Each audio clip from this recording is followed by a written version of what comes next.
What's going on, everyone? Darksynth here, and in this video I will be going over the Gief matchup and just showing you everything you need to know in order to be successful against Gief, or at least try to be. So I'm just gonna say, in general, when fighting Gief, because I've been playing him a lot lately on stream and trying to get him to master. Right now I'm Diamond 3. But I've noticed a lot of people, they like to just walk back and run away from him. That's what you don't want to do, because you'll just end up putting yourself in the corner, which is what a lot of the players I go up against do. So you want to stand your ground against Gief. Yes, him walking at you like this is very intimidating, but you can't let him bully you. You have to take your turn and just get your offense going on him. You don't want to be too close to him for too long, because once he starts his offense, you just gotta start guessing. So make sure if he starts advancing on you, you use pokes that are good mid-range pokes, you know. Safe block strings, like for example here where you stand heavy punch into fireball or crouch medium kick into fireball. This just pushes Gief back, and so it's kind of this reverse game of tug-of-war where you want to push him away where he wants to push you as well. Fireballs are also really good against Gief since they are a traveling projectile, so this is another tool to help keep him at bay, to help keep him from advancing at you. So I want to start with this pressure. Gief does not have a 5-frame normal, and characters, if you don't know, that have 5-frame normals, they can kind of extend their pressure.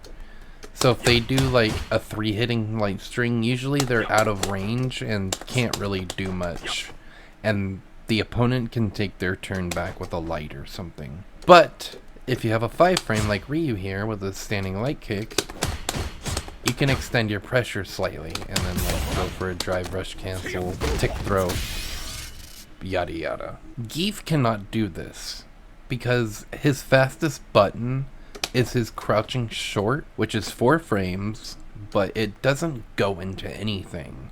It's mainly used to just keep his opponent at bay and from jumping, so that way he can set up his SPDs.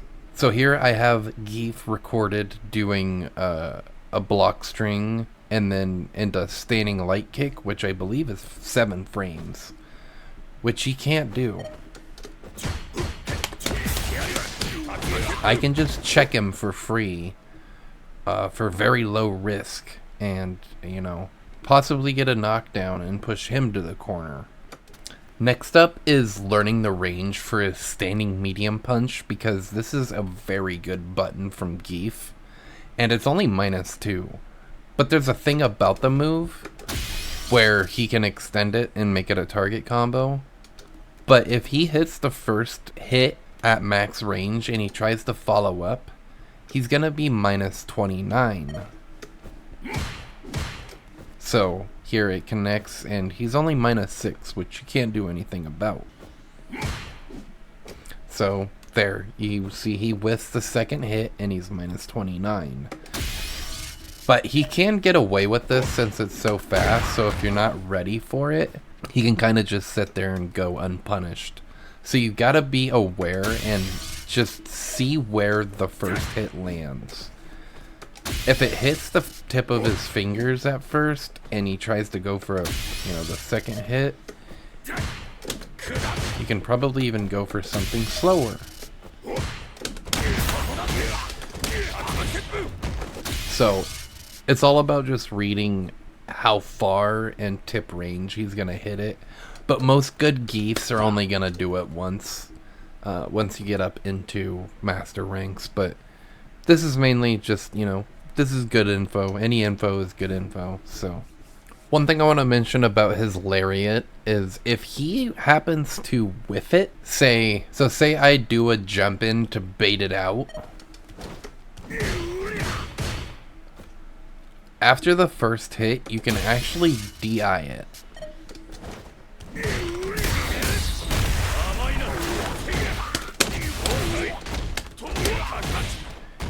And then go for whatever combo you want and push him to the corner. But this is super useful to know if you see him even with it.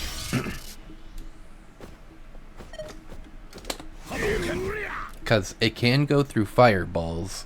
So say you like fake it with a Hasho or something, you can bait it and then go for a DI and just absolutely mess him up.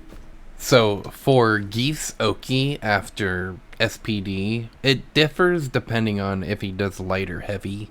If he does light SPD, he's plus 30. If he does heavy SPD, he's he's plus 28. But both he can still do drive rush pressure. But one option I want to mention is sweep, because Giefs will do this to keep the opponent from jumping, and then he'll get a hard knockdown and just keep looping his pressure. But if you block it, he's minus 9, and if you have a 9-frame sweep, you can punish him for it. I know some characters' sweeps are really bad and short. I think Terry's is pretty bad. But yeah, just don't let Gief get away with this. Another option you can do, but it's really risky, is DI. I've had this happen to me a lot, which is why I know this is an option. So you can go for this, but again, very risky. You know, high risk, high reward. Do at your own discretion. His standing heavy punch is a normal, I forgot to mention. It has armor and can go through stuff, and it's mainly used to blow through stuff like projectiles. But if you do bait it out, or you just does it predicting you're throwing a fireball or just doing a non-special cancelable normal, what you can do is DI through it. It's also vulnerable to lows, just like Marissa's Gladius punch, but it kind of reels him back a little bit. So what you want to do is sweep, maybe even walk up a little bit, and then sweep him. But if they don't charge it, you will get hit, so just be wary of that option. They can not charge it. But just knowing the option that it loses to lows is good to know. So here's where things can get a little tricky and scary.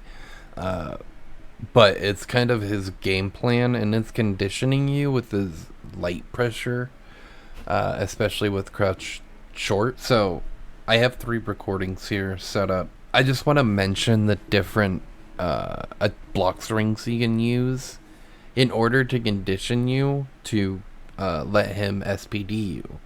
So with Gief's light pressure, after 2 crouching shorts, he can SPD you because of the spacing.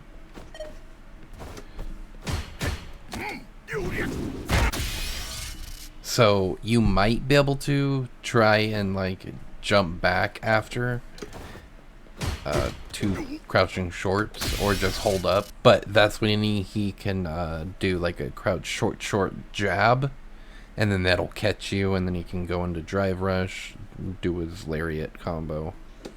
And he can also just do a single crouching short. So it's just complete mind games when it comes to Gief. So it's important you read their patterns and what they like to do when it comes to pressure.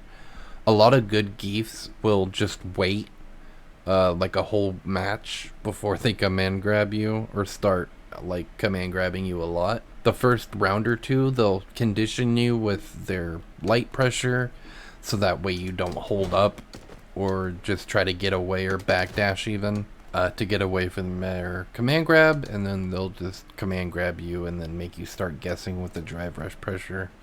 Also with drive rush, if he does drive rush and then crouch short, he can do it 3 times, since drive rush doesn't give you as much pushback on normals. So he can get away with 3 and then command grab you. So again, it's just kind of all a guessing game, but you can also just read your opponent's patterns and figure out how many buttons they like to press before command grabbing you, or crouching shorts they like to press, and you can get info based off that. Watching out for their super meter, or watching out for Gief's super meter, is important, because once he gets level 2 is kind of when you want to stop, not really stop, but slow down on throwing your fireballs, because if you do, he'll just super right through it and then make you eat like 35% damage, and that's not good. And he can choose to side switch if he's in the corner, or just hold it down and then go for a Borscht Dynamite combo. So just be wary of when he gets level 2, and that segues into level 3. If you knock Gief down and he has level 3, I wouldn't even bother going anywhere near him. Honestly, just stay around like this range if you knock him down, and let him try to make a mistake. So yeah, just if you knock Gief down, especially in the corner, kind of just keep your distance, so that way he doesn't have the chance to level 3 you. He has to take a bigger risk and even do like level 2 or something. So again, when it just comes to Gief in general, you want to stand your ground and don't let him bully you. But if he does start getting in and pressuring you, it's gonna be hard to get him off you. This guide should help. If not, honestly, just play Gief and get a feel for him. Play against your friends, or even take him online. See what you can and can't get away with, and then use that information when fighting him. So, I hope this guide was helpful. If it was, consider leaving a like and subscribing to the channel. This is Darkson signing out, and I hope you take care. Peace.